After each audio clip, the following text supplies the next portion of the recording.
How to take action when you don't feel like it. The Force Within. Written and published by Echo Tales. Introduction. The Force Within.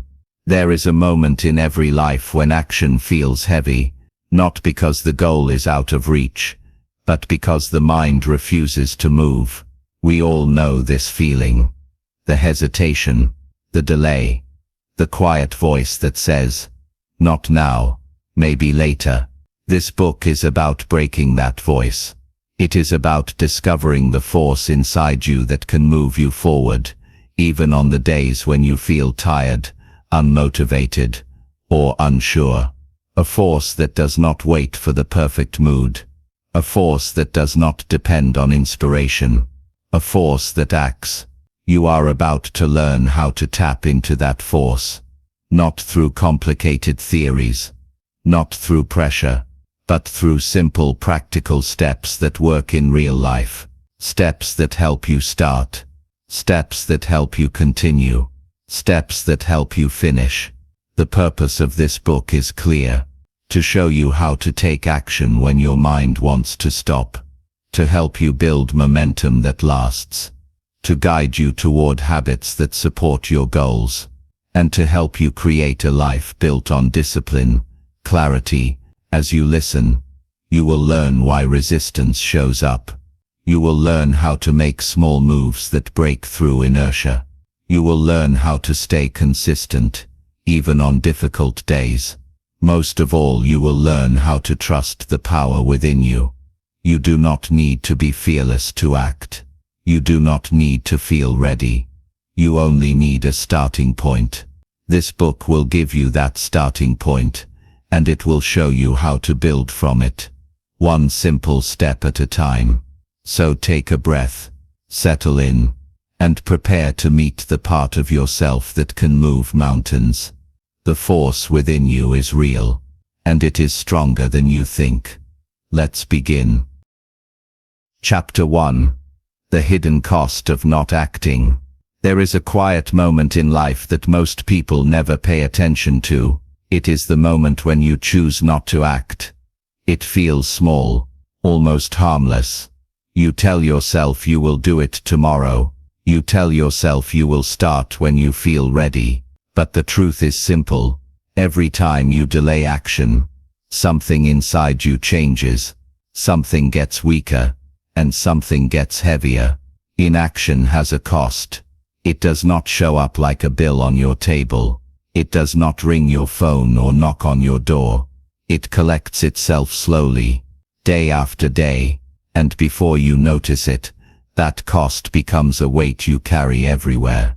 Think about a goal you once had. Maybe you wanted to learn a skill. Maybe you wanted to start a business. Maybe you wanted to improve your health. At the beginning, the path looked clear. You felt hopeful. You felt capable. But then the days passed. You waited for the perfect time. You waited for motivation. And as you waited, something else happened. The goal did not stay still. It drifted farther away. This is the hidden cost of not acting. The longer you wait, the more your confidence fades. The more your belief weakens. You begin to trust yourself less. You start to think the goal is too big. You begin to tell yourself that you missed the right moment. But the truth is not that you failed. The truth is that you paused, and the pause became a pattern. Let's look at a simple story. Imagine someone named Aiden. He wants to get in shape. He buys new shoes. He watches workout videos. He plans everything with excitement. But he does not start. He keeps delaying the first step. One day becomes 3 days. 3 days become a week.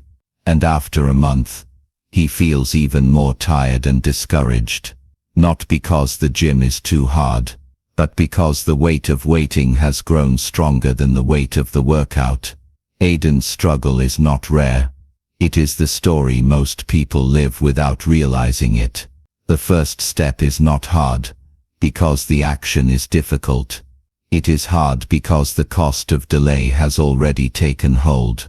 And that cost shows up as doubt, fear, and a loss of trust in your own word.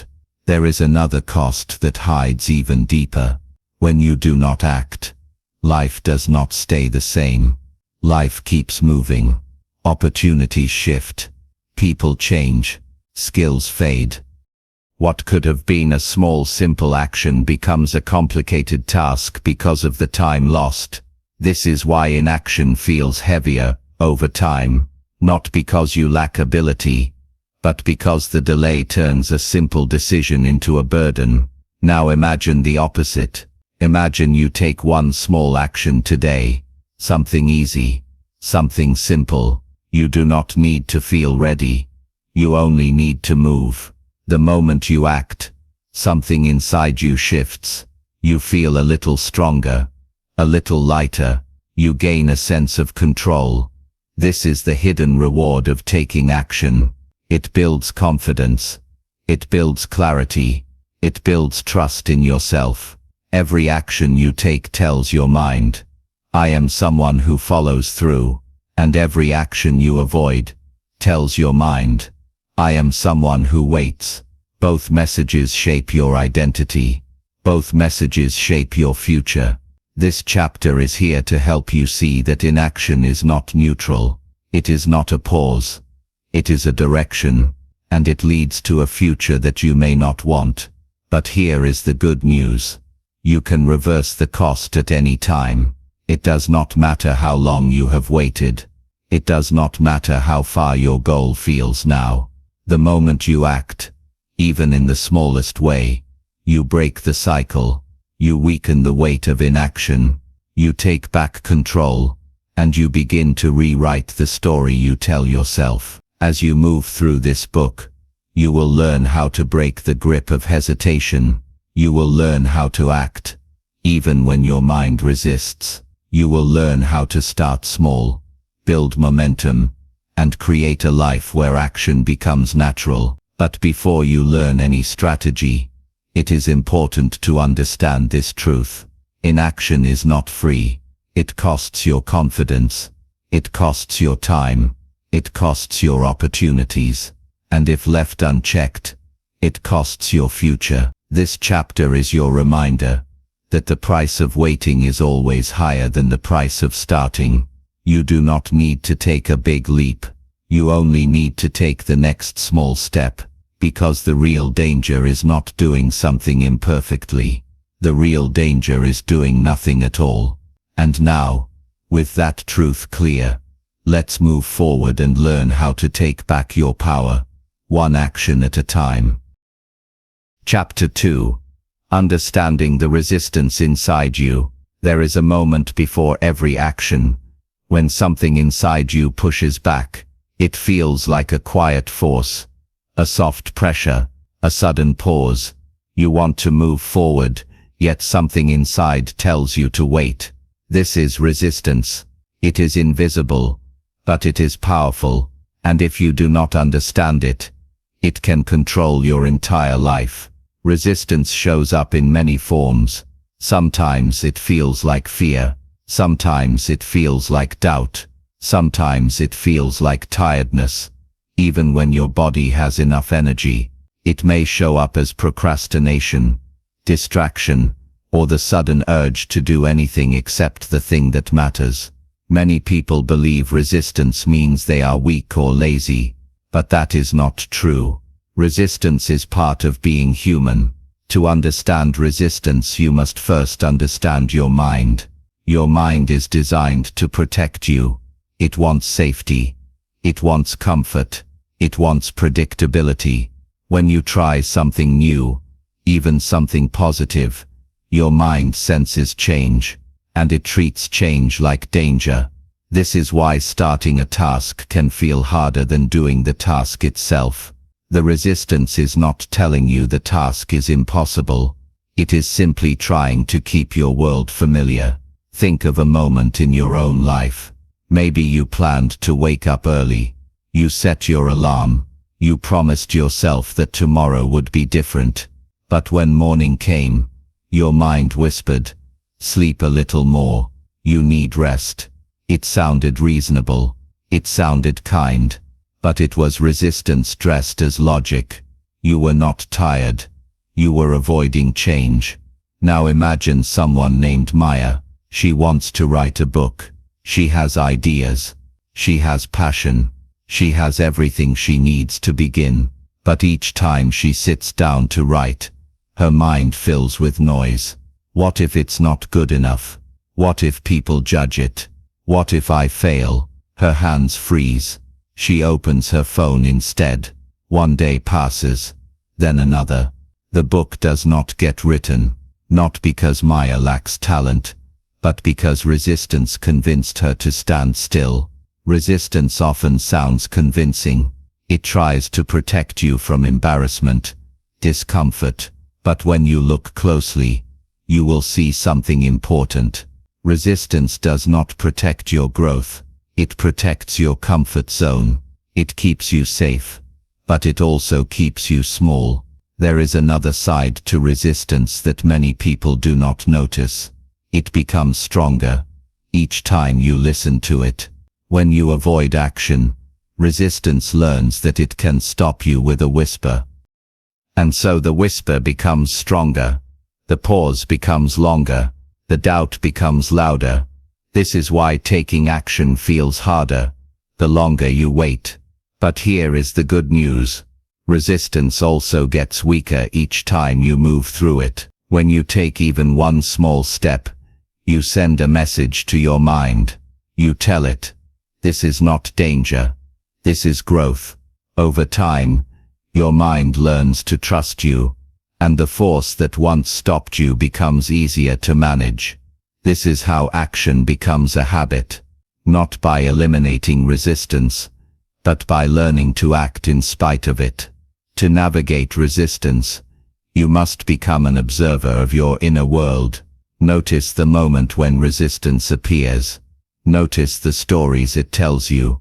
Notice how it tries to delay your progress. Awareness is the first step to freedom. When you can name resistance, you can separate it from truth. Sometimes resistance will show up as physical discomfort. You may feel heaviness in your chest. You may feel tension in your shoulders. You may feel a sudden wave of tiredness as soon as you begin a task. This does not mean you need rest. This is your mind reacting to change. The discomfort fades quickly once you begin the task.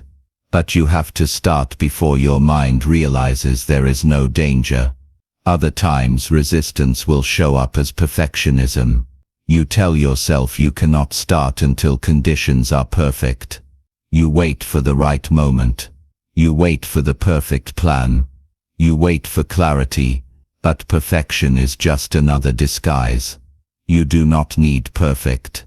You only need progress. To overcome resistance, use a simple question. What is one small action I can take right now? Not a big step.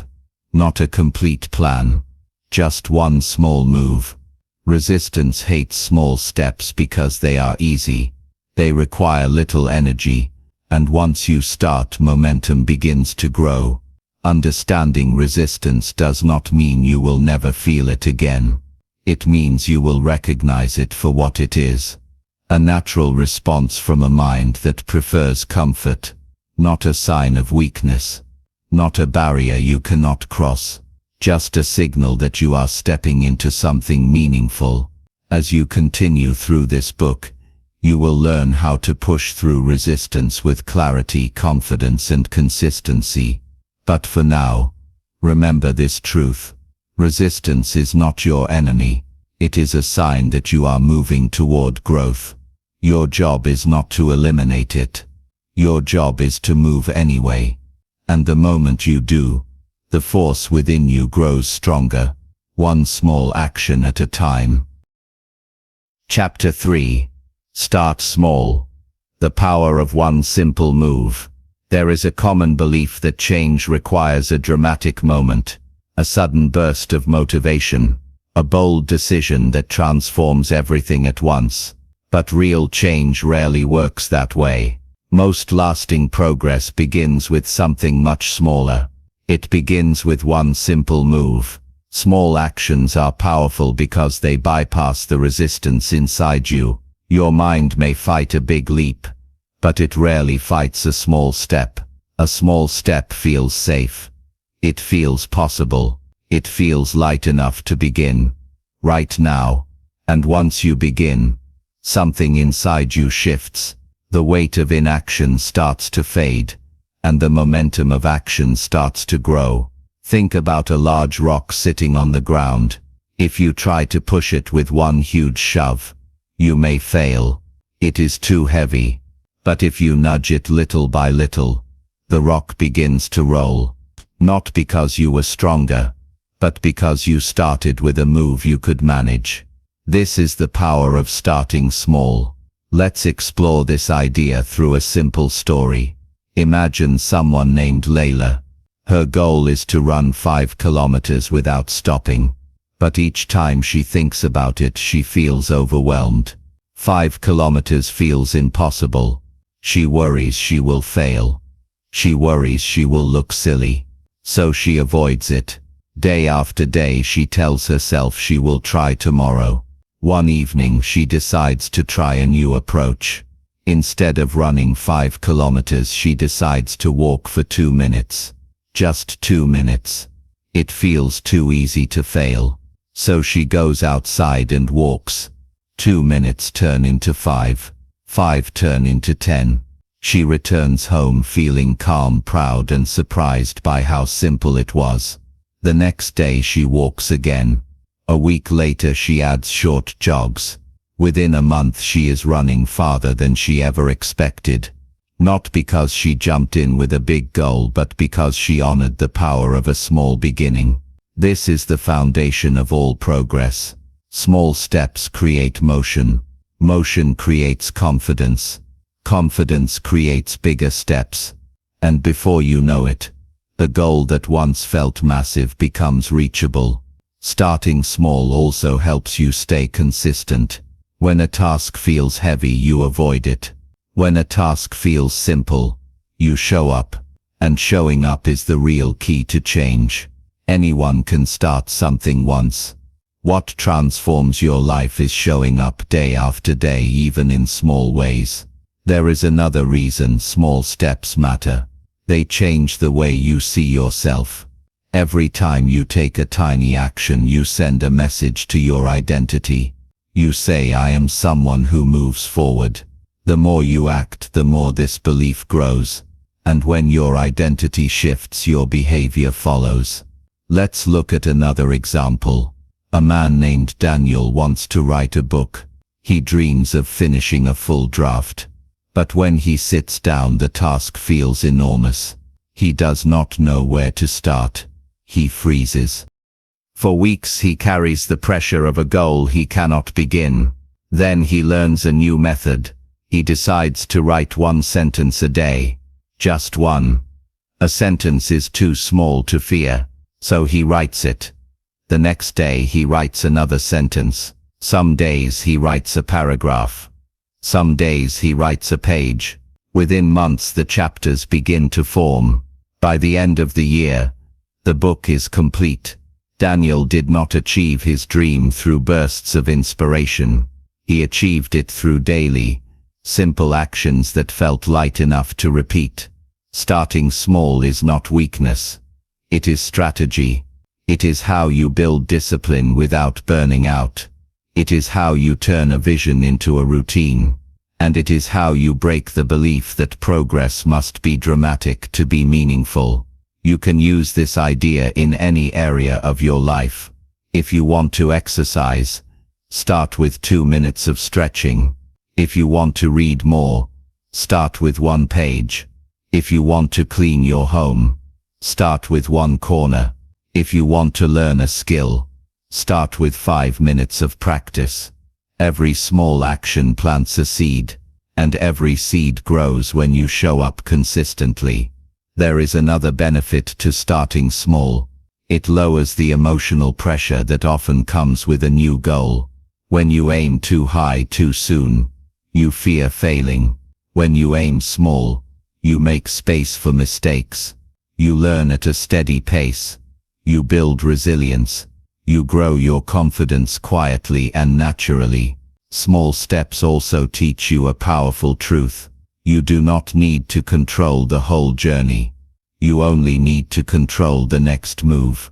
And when the next move is small, it becomes easy to take. As you continue listening to this book, you will learn how small actions connect with momentum, discipline, and identity. But this chapter is the foundation, because no system, no strategy, and no plan will work if you cannot begin. Beginning is the bridge between your intention and your reality. And the easiest way to begin is through one simple move. So let this chapter be your reminder. You do not need to transform your life in one leap. You do not need to feel ready for a big step. You only need a small starting point. A move so simple you cannot resist it. A move so light you can repeat it every day. This is how you build the force within you. Not through pressure, not through perfection, but through small honest actions that build strength over time. Begin where you are. Begin with what you have. Begin with one simple move. And watch how the world starts to open. Chapter 4. Build momentum through daily effort. Momentum is one of the most powerful forces in your life, yet most people never learn how to build it. They wait for motivation. They wait for a burst of energy. They wait for the perfect day, when everything feels easy. But momentum does not appear out of nowhere. Momentum is created, and it is created through steady, daily effort. Daily effort does not mean pushing yourself to exhaustion. It means showing up. It means doing something that moves you forward, even if it is small, because the truth is simple. The more often you act, the easier action becomes. The less often you act, the heavier every action feels. Think of a bicycle. The first few pedals take the most energy. You push hard. The wheels turn slowly. But once the bike is moving, everything becomes lighter. You keep your balance without thinking. You glide forward with less effort. This is momentum. It rewards you after you begin. But you must begin every day, even if the push is small. Let's look at a real example. Imagine someone named Jordan. He wants to get better at playing the guitar. He dreams of playing full songs with confidence. But whenever he sits down, he feels overwhelmed by how much he does not know. He practices for an hour one day, then stops for a week. Each time he returns, it feels like starting over. One day he decides to change his approach. Instead of practicing for an hour, he practices for 10 minutes every day. 10 minutes feels manageable. 10 minutes feels easy. The next day he does it again. Soon the chords sound smoother. The strings feel more familiar. By the end of the month he is playing with a confidence he never had before. Not because he practiced longer, but because he practiced consistently. Daily effort turns progress into a natural rhythm. It builds a pattern your mind understands. You start to trust yourself. You begin to expect movement, and that expectation becomes fuel. Consistency also reduces the mental friction that comes with starting. When you act every day, the task does not feel foreign. It does not feel intimidating. It becomes part of your identity. And when something becomes part of who you are, you no longer need motivation to do it. You simply do it because it is your rhythm. There is another benefit to daily effort. It teaches your mind that progress is built, not forced. You learn patience. You learn steadiness. You learn that you do not need to leap. You only need to move. And every move counts. Let's consider another example. A woman named Sophia wants to build a healthier lifestyle. She tries strict diets and intense workouts, but she cannot sustain them. She burns out. She quits. she feels guilty. Her progress becomes a cycle of big efforts followed by long breaks. One morning she decides to make a shift. She chooses 3 simple daily actions. Drink water. Walk for 10 minutes. Stretch before bed. She repeats them every day. Within weeks she feels lighter. She sleeps better. Her energy rises. This time she is not forcing progress. She is building momentum, and momentum carries her farther than any extreme routine ever did. Daily effort also protects you from the trap of starting over. When you stop for too long, your mind forgets the progress you made. You lose confidence. You lose rhythm. You lose belief.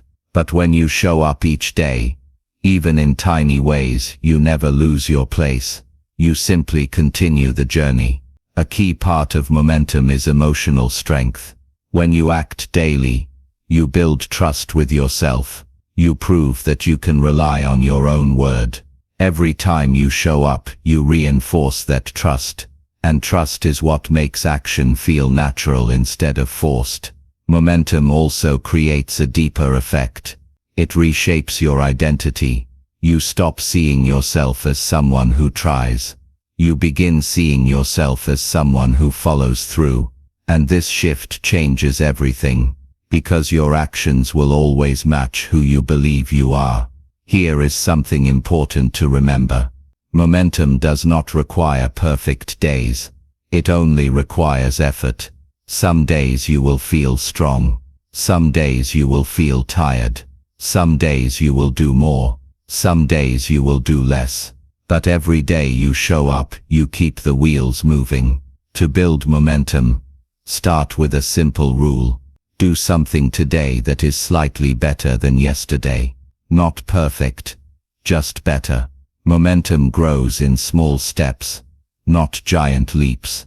Another helpful approach is to create a daily anchor.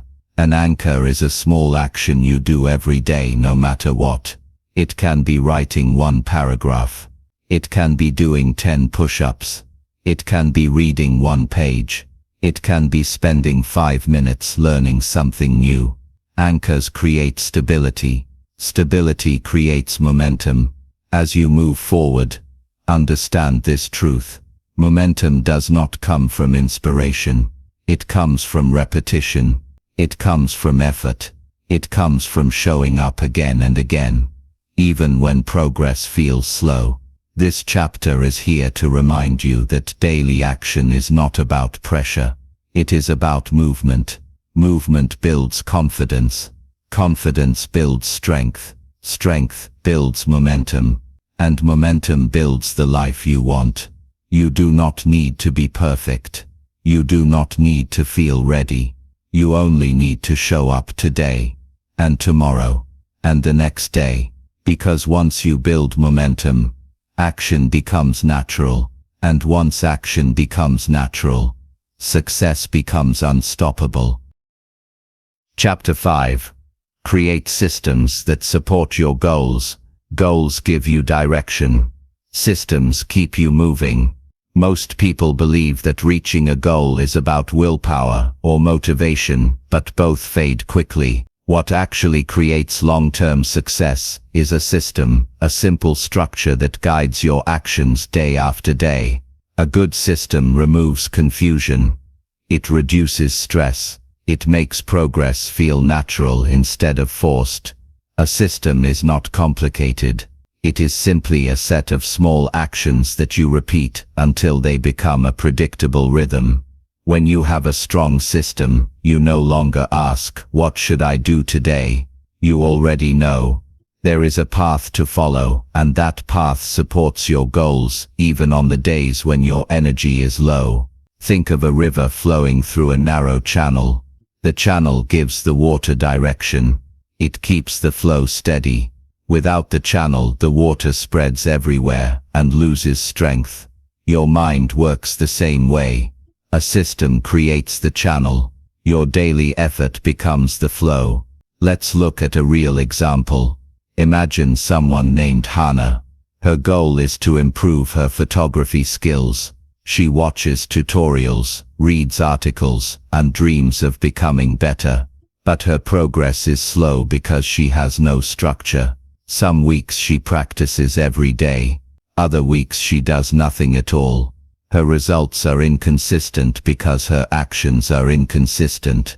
Then Hana creates a simple system. Every morning she takes one photograph. Every evening she spends 5 minutes reviewing it. Once a week she studies a technique and applies it to the next photo. The system is easy. It fits her lifestyle. And within months her skills improve more than they did in the entire year before. Not because she suddenly became more talented, but because she created a structure she could trust. A strong system does 3 important things. First, it reduces decision fatigue. You do not waste energy choosing what to do. You follow the structure. Second, it builds consistency. You repeat the same actions often enough that they become habits. Third, it creates visible progress. You can look back and clearly see the steps you have taken. Systems also protect you from emotional ups and downs. You do not need a great mood to follow a system. You do not need inspiration. You simply follow the steps. This is why systems work when motivation fails. Motivation is a feeling. Systems are a strategy. Let's consider another example. A man named Elias wants to save money. He sets a goal but nothing changes. Every month he promises he will start saving, but he falls back into old habits. Then he creates a system. Every time he gets paid he transfers a small amount into a savings account. He does it automatically. The system removes temptation and reduces effort. Months later, he is shocked by how much he has saved. He realizes something important. His progress did not come from discipline alone. It came from a system that made discipline easier. A system does not have to be perfect. It just needs to work for you. It should be simple. It should be sustainable. And it should move you closer to your goal with the least amount of resistance. Here are a few ways to build a powerful system. First, define the goal clearly. When you know what you want, you can design a path that leads directly to it. Second, break the goal into small daily or weekly actions. These actions should be easy enough to repeat even on a busy or low-energy day. Third, attach your actions to specific times or triggers. For example, stretch after waking up, study after lunch, practice a skill right before bed. When actions are tied to moments, they feel natural instead of forced. Fourth, track your progress. You do not need a complicated system for tracking. A simple checklist, a calendar, or a notebook is enough. Tracking helps you stay aware. Awareness keeps you committed. Fifth, adjust the system when needed. Your life changes. Your schedule changes. Your energy changes. A good system is flexible. It grows with you. As your system becomes part of your routine, something powerful happens. Your identity begins to shift. You no longer see yourself as someone who tries to reach goals. You see yourself as someone who follows a reliable path. Someone who has structure. Someone who acts with intention. This identity creates confidence, and confidence strengthens the system even more. Remember, the purpose of a system is not to restrict you. It is to free you. It frees your mind from constant decision-making. It frees your energy from chaos. It frees your actions from inconsistency. A system gives you clarity. Clarity helps you move faster. And steady movement brings your goals closer every day. So as you listen to this chapter, think about your own goals. Imagine what your life would look like with a simple supportive structure guiding your actions. Imagine how much easier progress would feel. You do not need to force yourself into massive changes. You only need to build a system that fits your world. Once you have a system, you no longer chase progress. Progress comes to you, because your daily actions lead you there, step by step, without confusion or hesitation. This is how you turn a goal into reality. This is how you build the force within you, not through pressure, not through perfection, but through systems that support your growth every day. Chapter 6. Remove the things that slow you down. There is a simple truth about progress that many people overlook. You can work hard. You can stay focused. You can build strong habits. But if your path is cluttered with distractions and obstacles, your progress will always feel slow. Sometimes it is not about doing more. Sometimes it is about removing what stands in your way. Every life has friction. Friction is anything that pulls you away from the actions that matter. It can be a habit, a thought, a person, a routine, or even a small behavior you repeat without noticing. These small barriers may not look like much, but together they drain your time, your energy, and your motivation. Think of a runner on a track. If the track is smooth, the runner moves with ease. But if the track is covered with pebbles, each pebble slows them down. The runner may still reach the finish line, but it will take more effort, more time, and more strength. Your life works the same way. Removing the pebbles makes the journey easier, even if you never increase your speed. Let's begin by looking at a real example. Imagine someone named Noah. He wants to study for a new career. He has the books. He has the desire. He has the ability. But every time he sits down to study, his phone lights up. A message here, a notification there. A quick scroll turns into minutes. Minutes turn into half an hour. When Noah finally looks up, he feels guilty and defeated. Not because studying is difficult, but because distraction has stolen his focus again. One evening he decides to make a simple change. Before studying, he puts his phone in another room. He closes all unnecessary tabs on his laptop. He clears his desk. The next hour becomes the most productive hour he has had in months. Not because he worked harder, but because he removed the things that slowed him down. This is the heart of the chapter. You do not need to force yourself to be faster. You only need to clear the path. Sometimes the obstacles in your life are physical. A messy workspace, a cluttered room, a disorganized schedule. Physical clutter creates mental fog. Your brain burns energy trying to make sense of the chaos. When you simplify your environment, you free your mind. You become calmer. You become sharper. You become quicker without trying to be quick. Other times the obstacles are emotional. Fear of failure. Fear of judgment. Self-doubt that whispers, "You're not good enough." These thoughts act like heavy weights on your actions. They slow your pace before you even take the first step. Removing emotional obstacles does not mean ignoring your feelings. It means understanding them, naming them, questioning them. You ask yourself, is this fear real? Or is it resistance in disguise? When you face these feelings with honesty, they lose their power. And when they lose power, your path becomes lighter. Some obstacles are rooted in routine. You may wake up late. You may waste the first hour of your day on autopilot. You may check your phone before you breathe. These routines feel normal because you repeat them daily. But normal is not always helpful. When you adjust your routine, everything shifts. A small change in your morning can create a ripple that affects your entire day. Let's explore another story.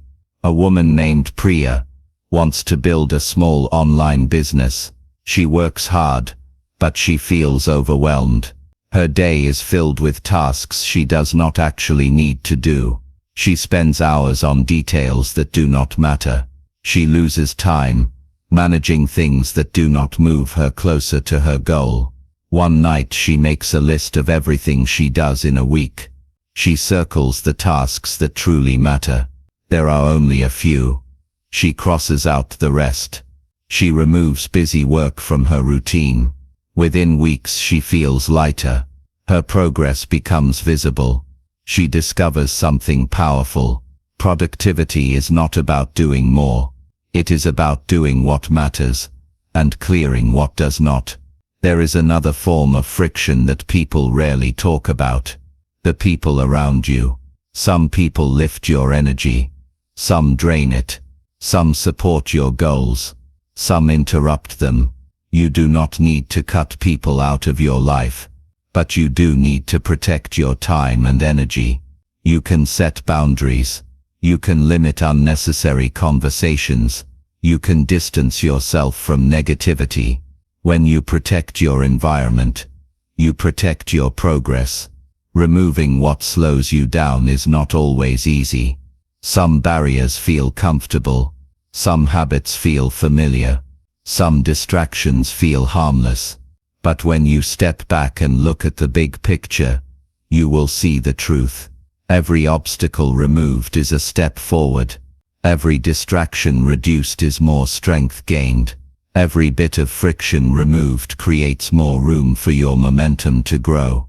To make this practical, here are a few ways to start. First, identify your main sources of friction. Be honest. What steals your time? What drains your energy? What interrupts your focus? Second, remove or reduce the problem. You can silence notifications. You can clean your space. You can reorganize your schedule. You can set boundaries with people who interrupt your progress. Third, replace friction with clarity. Once an obstacle is gone, fill the space with a helpful action. A clean desk can hold your work. A quiet environment can hold your focus. A clear schedule can hold your priorities. Fourth, review your life regularly. Friction returns slowly. New distractions appear. New habits form. Check in with yourself often. Remove obstacles before they grow. Removing the things that slow you down is not about perfection. It is about freedom. You free your mind. You free your energy. You free your path. And when the path is clear, progress feels easy. This chapter is here to remind you that sometimes the strongest move is not adding more effort. It is removing the barriers that silence your strength. When you clear the space around you, the force within you can rise without resistance. Your next level of progress may not come from doing more. It may come from letting go. Chapter 7. Master your emotional state. Every action you take begins with a feeling, a spark of energy, a wave of hesitation, a burst of excitement, a moment of doubt. Your emotional state influences every choice, every habit, and every step you take. If you want to take action consistently, you must learn how to guide your emotions instead of letting them guide you. Many people believe emotions happen to them. They think emotions are like weather, unpredictable and uncontrollable. But that is not true.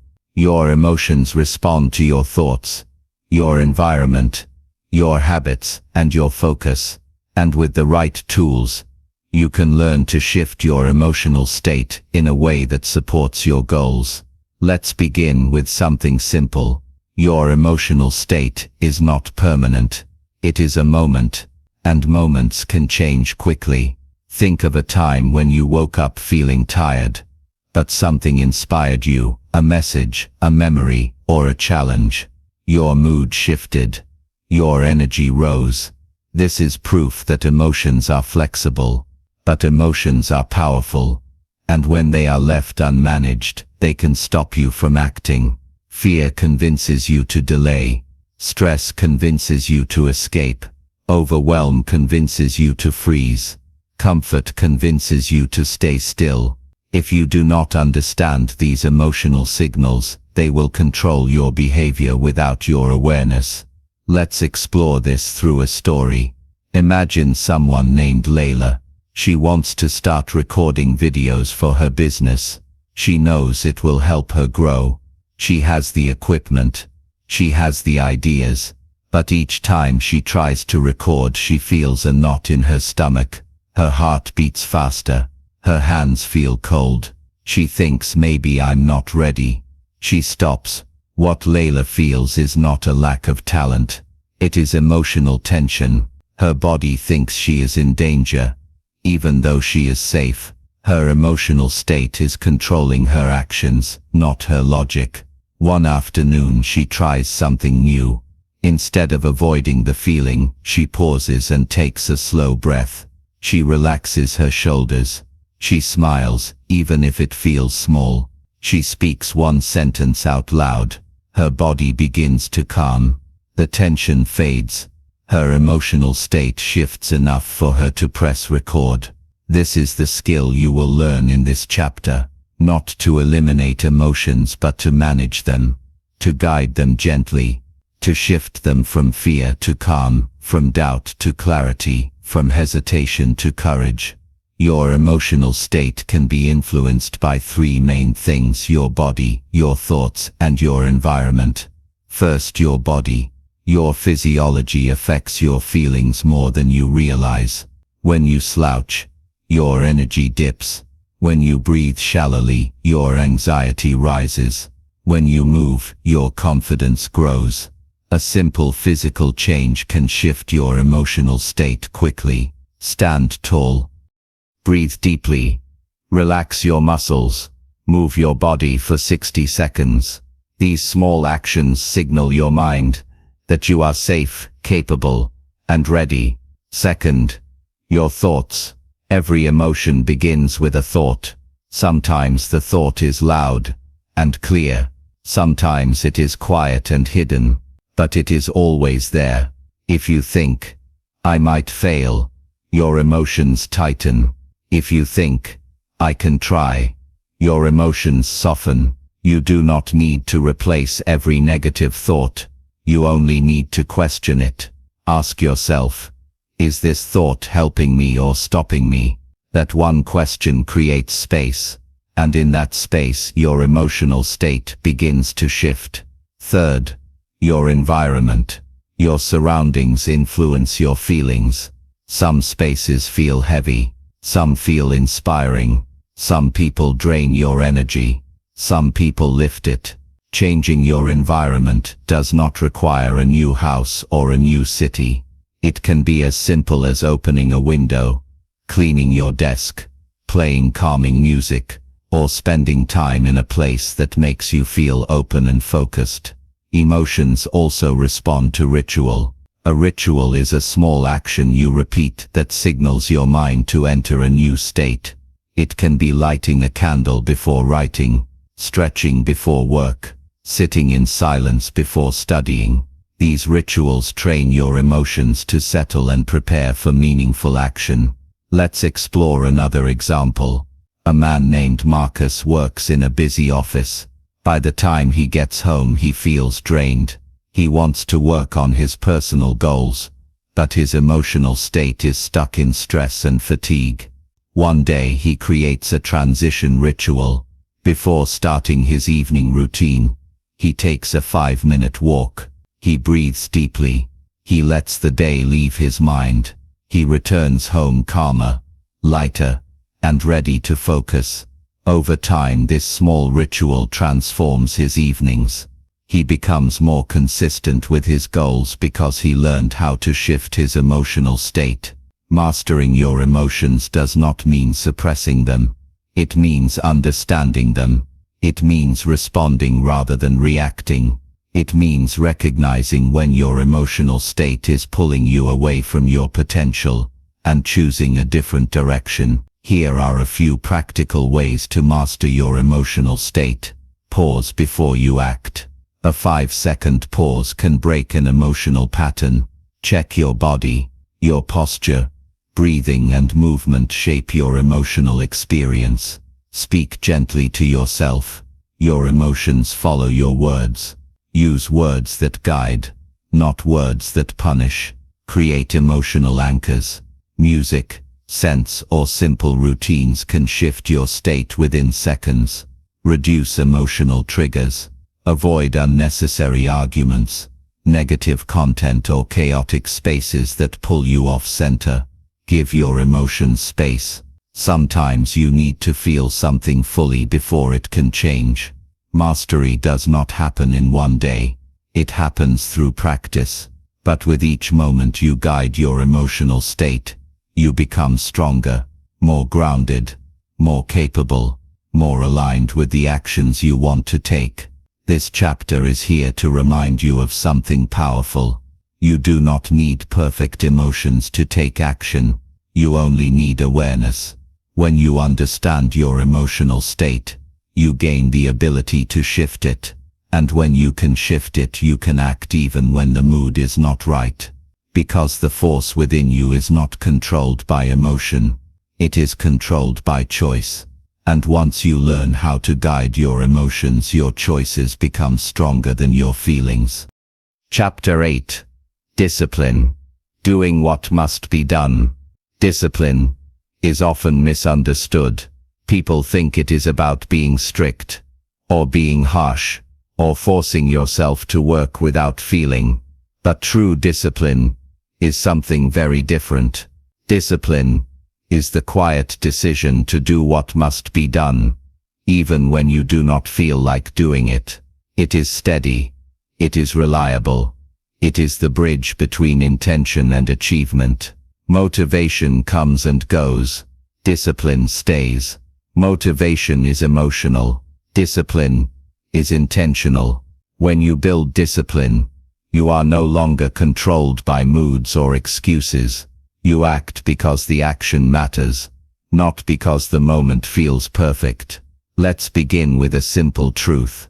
Every disciplined person you admire started as someone who struggled with consistency. They were not born strong.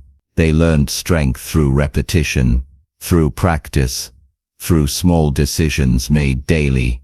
Think of someone named Armin. He works full-time and wants to learn coding. He dreams of creating apps and improving his career. But his evenings are filled with distractions and fatigue.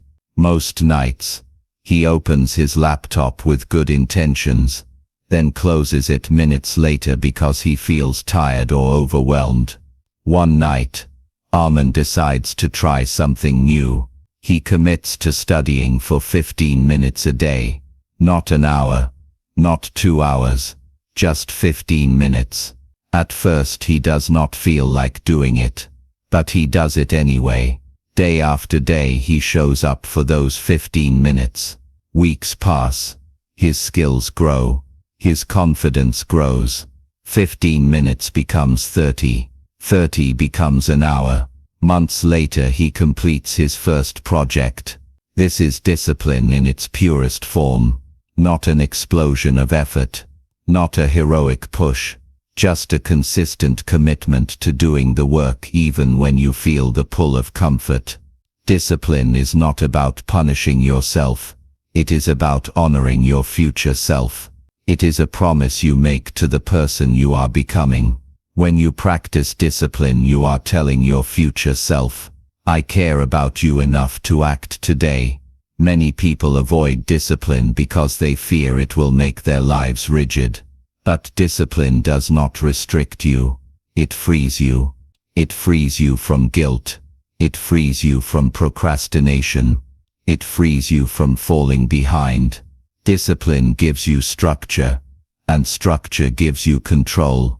There is something important to understand about discipline. It is built, not found. You build it through small choices that shape your identity. Every time you act with discipline, even in a tiny way, you reinforce a powerful message. I can count on myself. And the more you trust yourself, the stronger your discipline becomes. Let's explore another story. A woman named Farida wants to improve her mental health. She decides to meditate each morning. But every morning when the alarm rings, she feels the urge to stay in bed. The warmth of the blanket wins again and again. She feels frustrated with herself. One morning she decides to sit up immediately when the alarm rings. She does not think. She does not negotiate with herself. She simply moves. She sits for 5 minutes. It is not perfect, but she does it.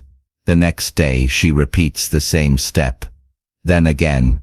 Soon, meditation becomes a part of her rhythm. Her mornings change. Her mood changes. Her life begins to feel lighter. Farida learned a key principle. Discipline is strongest when you act before your emotions have time to argue. Your mind will always present reasons to delay. It's too early. I'm too tired. I'll do it later. These thoughts will always appear. You do not need to fight them. You only need to act before they become convincing. Discipline also requires clarity. When your goals are vague, your actions become vague. When your goals are clear, your actions become simple. Clarity removes confusion. Confusion is the enemy of discipline. Another common barrier to discipline is perfectionism. Perfection tells you that your work must be flawless. Discipline tells you to do the work anyway. Perfection kills progress. Discipline creates progress. A disciplined person does not aim for perfect days. They aim for consistent days. Here are a few practical ways to strengthen your discipline. Start with small commitments. Do something so simple you cannot avoid it. Create a routine. A repeated pattern removes the need for constant decision-making. Act quickly. Move before your mind has time to create excuses. Limit your choices. Too many options weaken discipline. Make your environment support your goals. Track your efforts. A simple checkmark builds pride and reinforces consistency. Forgive yourself when you slip. Discipline is not destroyed by one missed day. It is restored by the next day. The more you practice discipline, the more natural it becomes. What once felt difficult begins to feel normal, and what once felt impossible begins to feel achievable. This chapter is a reminder that discipline is the engine behind every meaningful achievement. It is not dramatic. It is not glamorous. It is steady. It is simple. It is powerful. When you choose discipline, you choose progress. You choose growth. You choose the life you want instead of the life that happens by default. Because in the end, discipline is not about force. It is about direction.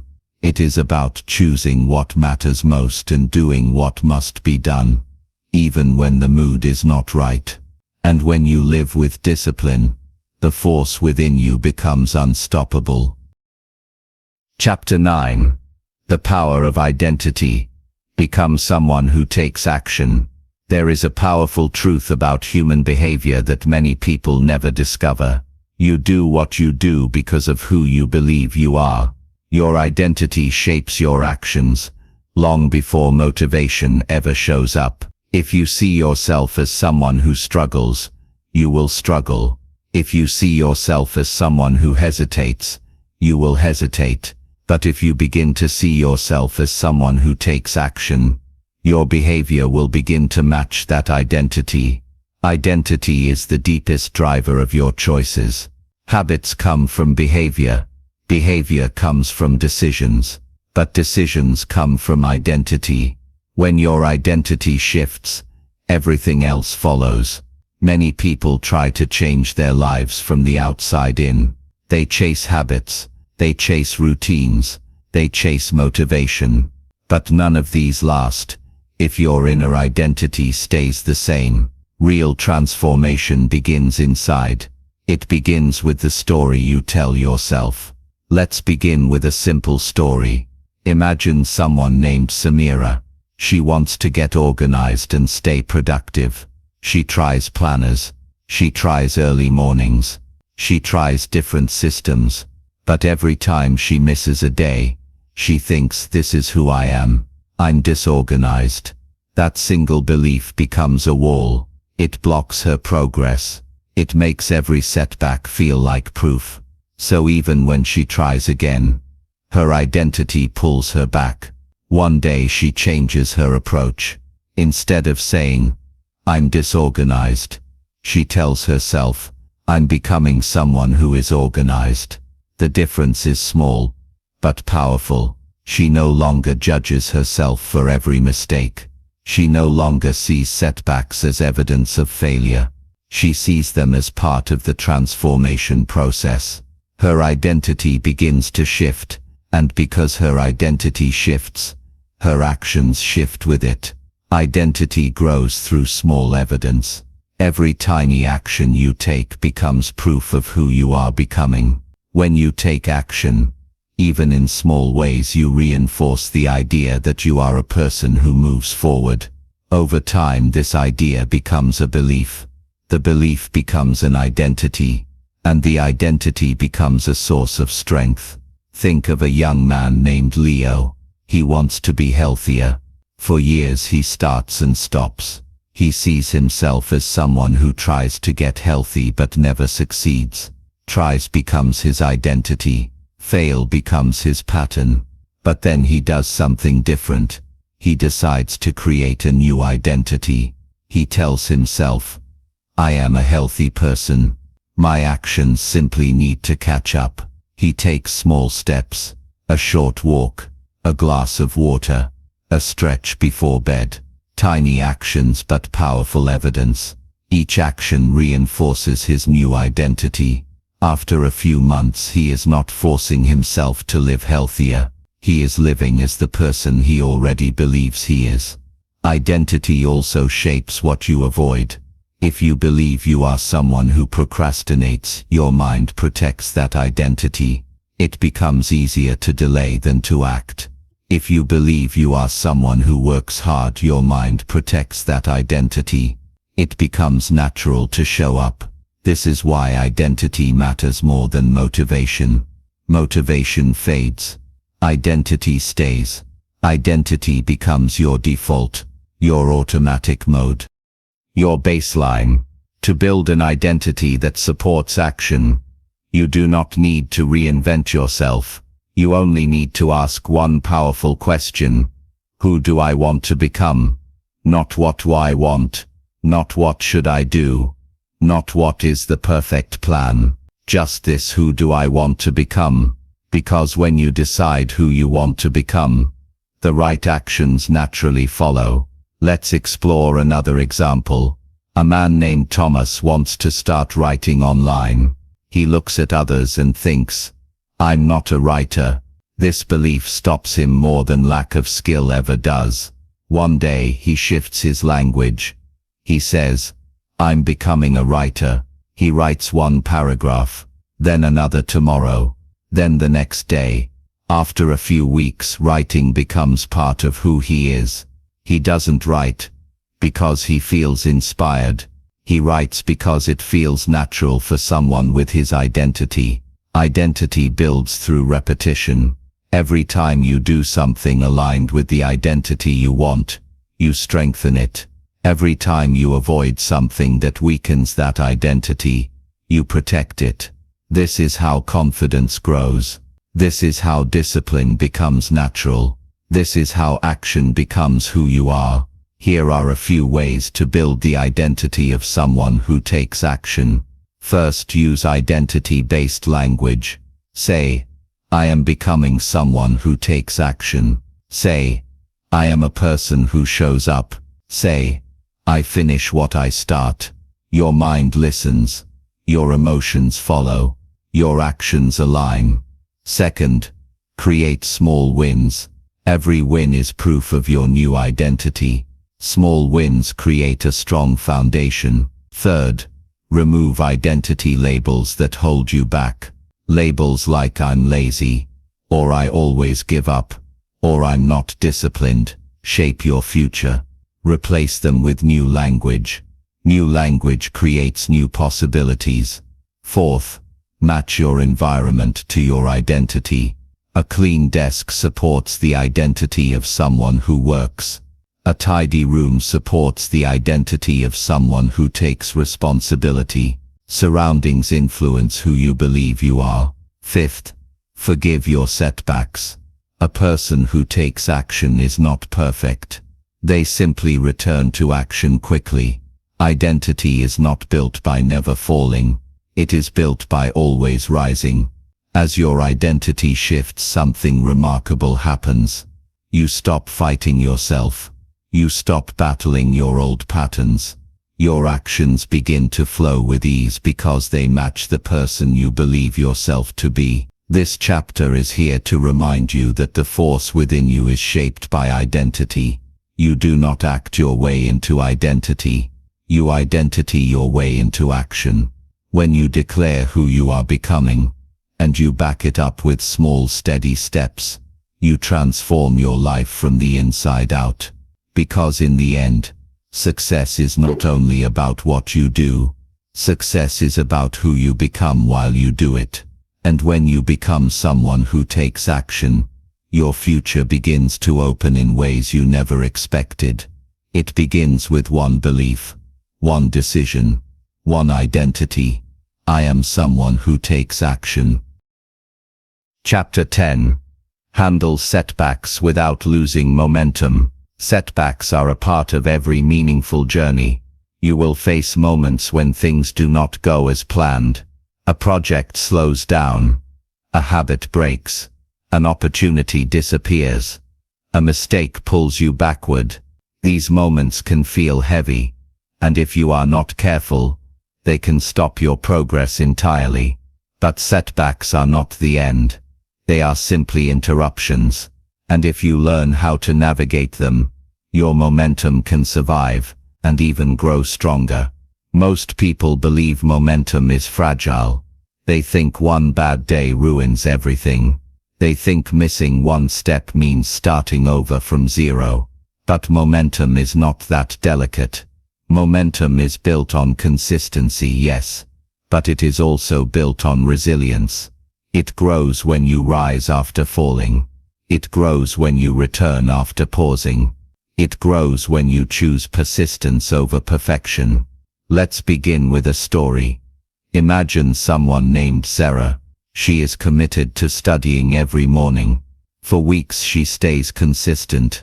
Then one morning she sleeps through her alarm. She wakes up frustrated. She thinks, I ruined my streak. What's the point now? Her mind convinces her to skip the next morning too, and then the next. Soon her momentum fades. What stopped Sarah was not the missed day. It was the story she told herself about the missed day. She believed the setback erased her progress. The only thing that erased her progress was giving up. This is the first lesson of handling setbacks. A setback is a moment, not a message. It does not define you. It does not erase your progress. It does not remove your ability to continue. It is simply a point on the map, not the end of the map. Another story might help. A man named Victor wants to lose weight. He eats clean all week. Then he has one weekend where he overeats during a family event. He feels guilty and disappointed. His mind tells him, you failed again. But Victor does something powerful. Instead of punishing himself, he returns to his normal routine the next day. He does not starve himself. He does not spiral. He simply continues. Months later he reaches his goal, not because he was perfect, but because he always came back quickly after a setback. That is the second lesson. Recovery speed matters more than perfection. The quicker you return, the stronger your momentum becomes. A setback becomes harmful only when it turns into a habit. One misstep does nothing, but hesitation after the misstep can build into a pattern of avoidance. Your job is to interrupt that pattern before it grows. Setbacks come in many forms. Some are emotional. You feel tired or discouraged and lose your rhythm. Some are environmental. Life gets busy or chaotic. Some are unexpected. Illness, emergencies, or events pull you off track. Whatever the cause, the strategy is the same. Pause, reset, continue. Here are a few practical ways to handle setbacks without losing momentum. First, remove judgment. Judgment adds weight. It turns a small slip into a big problem. Instead of saying I failed, you can say, I missed a step and I can take the next one now. This simple shift softens resistance and opens the door to action again. Second, reflect without blaming yourself. Ask what caused this setback, not in a harsh way, but with curiosity. Maybe your plan was unrealistic. Maybe you were tired. Maybe your environment made the task harder. Understanding the cause helps you adjust. Third, simplify your return. When you fall behind, do not try to make up for everything at once. Do something small, something manageable. A small comeback rebuilds your confidence faster than a forced comeback. Fourth, protect the identity you are building. Remember the identity from the previous chapter. You are becoming someone who takes action. Setbacks do not erase that identity. Returning after a setback strengthens it. Fifth, create a personal restart ritual. A simple action that signals the beginning of a fresh cycle. It might be writing a single sentence, taking a deep breath, clearing your space, reviewing your plan. A ritual makes restarting feel natural. Let's explore one more example. A student named Imran wants to read every night. He stays steady for weeks. Then exam season arrives, and he stops reading for a while. Instead of feeling guilty, he sits down one evening and reads 1 page. Not 10 pages. Not a full chapter. Just 1 page. That single page restarts his rhythm. Soon he is reading nightly again. Momentum returns because he chose simplicity over pressure. The truth is this: setbacks test your commitment, not your potential. If you only continue when life is smooth, your progress will always depend on luck. But if you learn to continue when life is imperfect, you become unstoppable. Setbacks also offer unexpected gifts. They teach patience. They teach strength. They teach awareness. They expose weaknesses in your system so you can improve it. Every setback carries information, and information makes you wiser. The force within you does not disappear during setbacks. It waits. It waits for the moment you decide to rise again, and the moment you choose to continue, the force grows stronger. So here is the final message of this chapter. You do not lose momentum when you fall. You lose momentum only when you stop getting back up. Your journey is not defined by your setbacks. It is defined by your returns. And every return builds the strength you need for the next step. The next chapter will guide you through the importance of environment, because what surrounds you either supports your momentum or steals it quietly. But remember this truth as you move forward: setbacks do not break you. They shape you. And when handled with clarity and calm, they make you unstoppable. Chapter 11. The environment that builds your strength. Your environment shapes your life more than you realize. It influences your thoughts. It guides your feelings. It affects your habits. And without your awareness, it can either support your progress or quietly hold you back. If you want to take action consistently, you must create an environment that builds your strength instead of draining it. Most people try to change their behavior while keeping their environment exactly the same. They expect willpower to win against constant distractions. They expect discipline to survive in a chaotic space. They expect motivation to rise in an uninspiring atmosphere.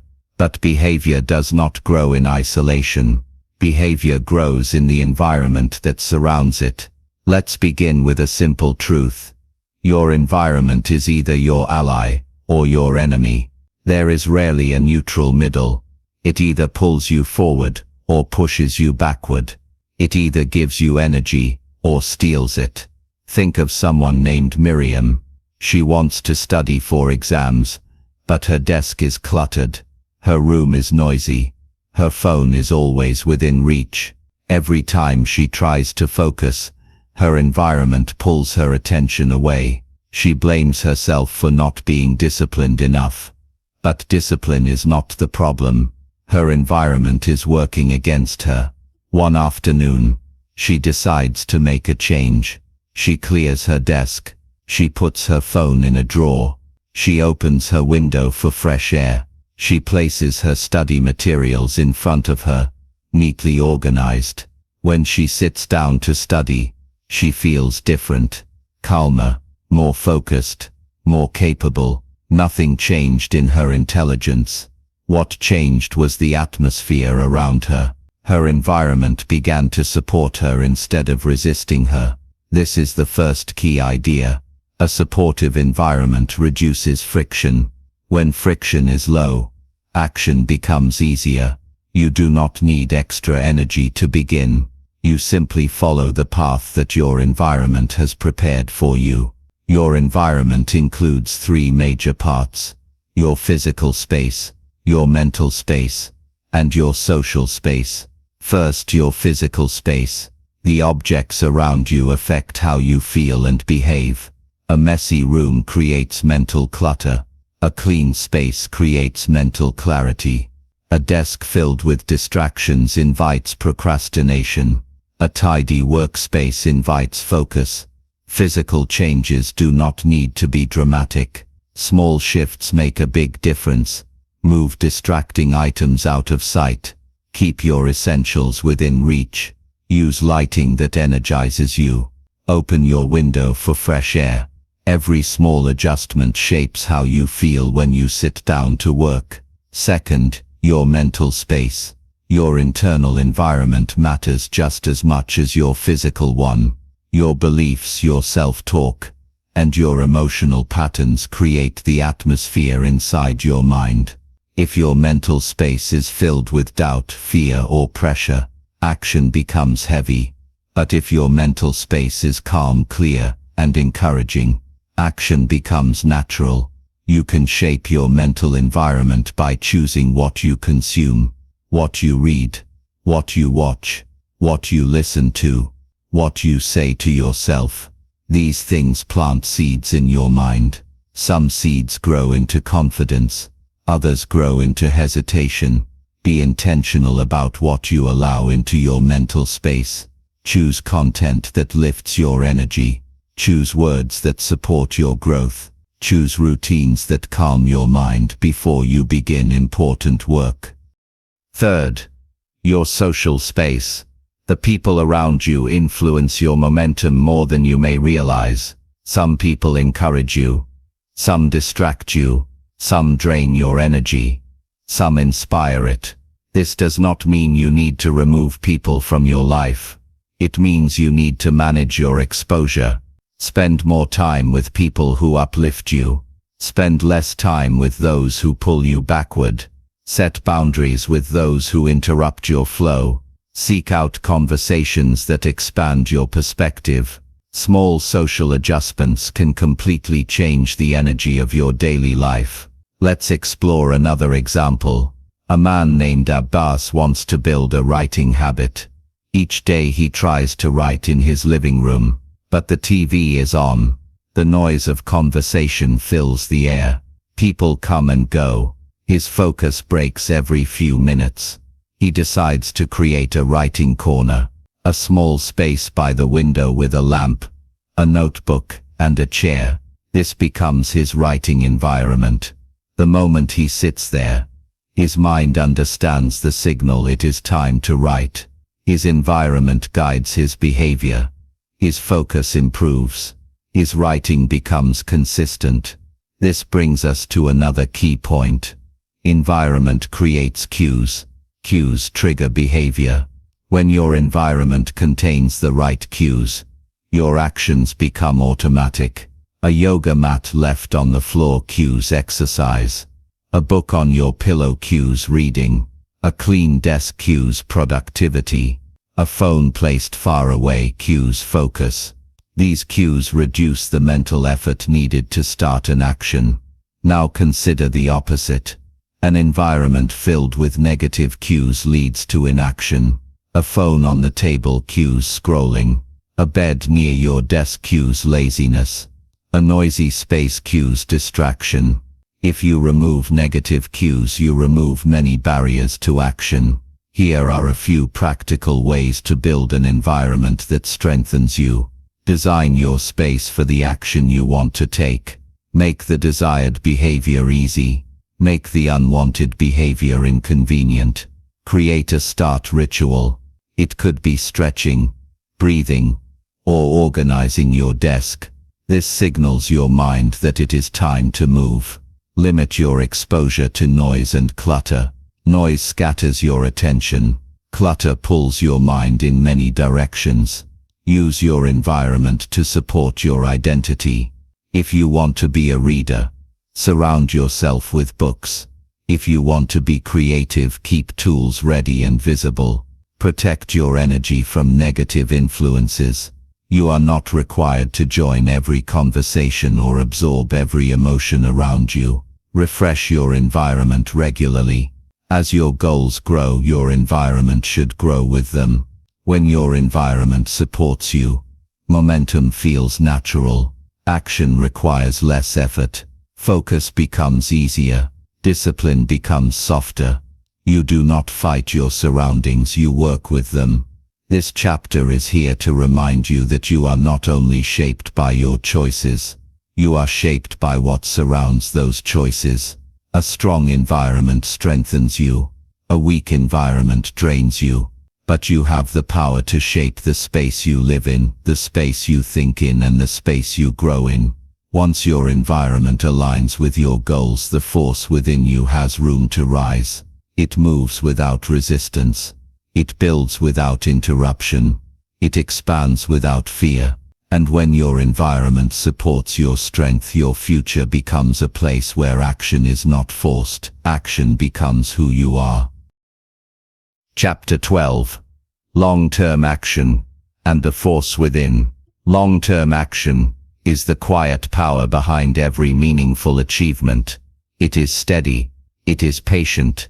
It is often invisible in the beginning, but over time, it becomes the force that shapes the direction of your entire life.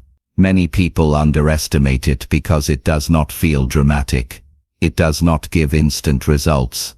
It grows slowly, quietly, like a seed beneath the soil. But the seed still grows, and if you keep feeding it, it becomes something strong enough to transform your world. Most people struggle with long-term action because they expect quick rewards. They want progress they can see. They want proof that the effort is working. When the results take time, they lose hope. They start fast but fade when the excitement fades. This is not because they lack ability. It is because they never learned how to trust the force within them, the part of them that grows stronger through patience, repetition, and persistence. Let's begin with a story. Imagine someone named Rafi. He dreams of learning graphic design. He starts with passion. For the first few days, he learns quickly. Then the progress slows. The new skills feel harder to master. The excitement fades. Rafi begins to doubt himself. He wonders if he has the talent. He wonders if he is wasting time. But something changes one evening. Rafi meets a designer who has been working for 10 years. The designer tells him, "I wasn't good in the beginning either. I learned one skill at a time. I kept going even when I felt stuck." This simple truth opens Rafi's eyes. He realizes that long-term growth is not a straight line. It is a series of small steps stacked over months and years. Rafi continues. He practices a little every day. He stays patient. Months pass. His skills deepen. What once felt complicated now feels natural. Looking back, he sees something important. The biggest changes happened slowly, almost invisibly, but they changed everything. This is the essence of long-term action. Tiny steps repeated consistently create powerful transformation. Long-term action requires three things: vision, patience, and trust. Vision gives you direction. It reminds you why the journey matters. Vision is not a perfect plan. It is a guiding light, something that helps you stay steady when the path feels long. Patience keeps you grounded. Without patience, you will quit before progress has time to appear. Patience is not passive. It is active. It is the strength to keep moving even when the results are quiet. Trust is the most important. You must trust that your actions are building something, even when you cannot see it yet. Trust is what carries you through slow days, heavy days, and uncertain days. Let's explore another example. A woman named Liana wants to improve her financial situation. She begins saving a small amount every week. The change looks tiny at first, so small it almost feels pointless. But she keeps going. She stays consistent. She trusts the process. Months later, she sees her account growing. A year later, she feels safer. 2 years later, she has a foundation that supports her dreams. Liana's story teaches a powerful lesson. Long-term action multiplies. What begins as a small step becomes a new chapter of your life. Long-term action also strengthens your character. It teaches you resilience. It teaches you self-control. It teaches you responsibility. You begin to understand that progress is not always loud, but it is always happening if you continue to show up. Many people feel discouraged because they compare themselves to others. They see someone who is ahead, and they assume that person had an easier path. They rarely see the years of quiet effort behind the scenes. They see the result, not the journey. But long-term action reminds you that your path is unique. You do not need to rush. You only need to continue. To stay committed for the long term, you must learn how to make your efforts sustainable. Sustainable action does not drain you. It grows with you. It adapts with your life. It allows you to rest without quitting. It allows you to slow down without stopping. Here are a few ways to build long-term consistency. First, set a pace you can maintain. A slow pace that lasts is better than a fast pace that collapses. Second, stack small habits. Small actions are easier to repeat, and repetition builds strength. Third, celebrate micro-progress. Small wins keep you emotionally connected to the journey. Fourth, return quickly after setbacks. Momentum returns the moment you do. Fifth, remind yourself of your identity. As earlier chapters taught, your identity shapes your long-term behavior. You are becoming someone who acts with purpose, not someone who stops when things get quiet. Over time, long-term action creates something deeper than skill or progress. It creates self-trust. You learn to rely on yourself. You learn that you can build a future through steady movement. You learn that the force within you becomes stronger each time you continue the journey. The force within you is not loud. It does not shout. It does not rush. It grows quietly. It grows through consistency. It grows when you choose the next step, even when the reward is not immediate. When you look back months or years from now, you will see something remarkable. You will see that every simple action mattered. You will see how far you have come. You will see how much you have transformed. And you will realize that the force within you was there the entire time, waiting for you to trust it. Long-term action is not about speed. It is about direction. It is about repeating simple moves that build a powerful future. It is about becoming the kind of person who finishes what they start. This chapter is your reminder that you already have the strength to continue. You have the patience to grow. You have the vision to guide you. And you have a force within you that becomes unstoppable when you commit to the long-term path. Your journey does not end here. It begins again each day you choose to act. And with every day you continue, the force within you grows brighter, stronger, and more capable of shaping the life you want. Conclusion. You already have the power. You have reached the end of this journey. But the real journey begins now. Throughout this book, you learned how action is built, not through bursts of motivation, not through perfect conditions, but through simple steps taken with intention and clarity. You learned that resistance is normal. You learned that small moves create big momentum. You learned that discipline grows through repetition. And you learned that the environment around you can either strengthen you or slow you down. But beneath all of these ideas, there is one truth that matters more than anything else. You already have the power to act. It has always been inside you. This book did not give you that power. It simply helped you see it. Every chapter you listened to was designed to guide you back to the force within you, the part of you that knows how to rise, how to continue, and how to push when it matters most. This force is not loud. It is not dramatic. It is steady. It is patient. It is the part of you that refuses to give up even when the path is slow.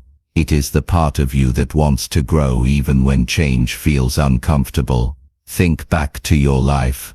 You have already overcome things you once thought you couldn't. You have already faced challenges that demanded strength you didn't know you had.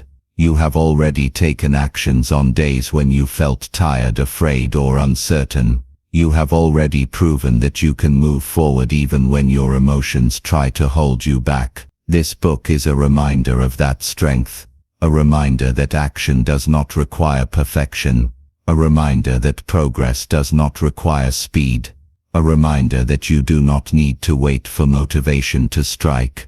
You can create your own momentum. You can build your own systems. You can shape your own identity. You can rise from setbacks again and again. You learned that your mind often resists change, but resistance is not the enemy. It is simply a signal that you are stepping into something meaningful. You learned that emotional waves come and go, but you are not defined by any single moment. And you learned that the smallest step done consistently can reshape your entire future. Now imagine 1 year from today. Imagine the habits you could build, the goals you could complete, the person you could become. It will not happen through one giant leap. It will happen through daily commitment, daily courage, daily decisions that reflect who you want to be. You do not need to control everything. You only need to control today. And even then, you only need to control the next simple move. One action, one moment, one choice that aligns with the future you want. The force within you grows every time you choose action over hesitation. It grows every time you return after a setback. It grows every time you start small and keep going. It grows every time your identity shifts from "I hope I can" to "This is who I am." And here is the most important truth of all. You are capable of far more than you think. The potential inside you is not measured by your past. It is measured by your willingness to move forward now. The strength within you is not something you must search for. It is something you awaken through courage, through discipline, and through belief in your own growth. As you close this book, take a moment to breathe. Feel the presence of your own power. It lives in your choices. It lives in your persistence. It lives in the small actions you take even when nobody is watching. It lives in the quiet part of you that whispers, "Keep going." Your future does not need to be rushed. It only needs to be shaped one step at a time. And you are ready for that. Not because everything is perfect, not because fear has disappeared, but because you now understand the truth. Action is possible at any moment you decide to begin. You have the power to create momentum. You have the power to overcome resistance. You have the power to stay disciplined. You have the power to shape an identity that lifts you higher. You have the power to grow steadily and patiently over the long term. You already have the power. You always did. Now go forward and use it one simple move at a time.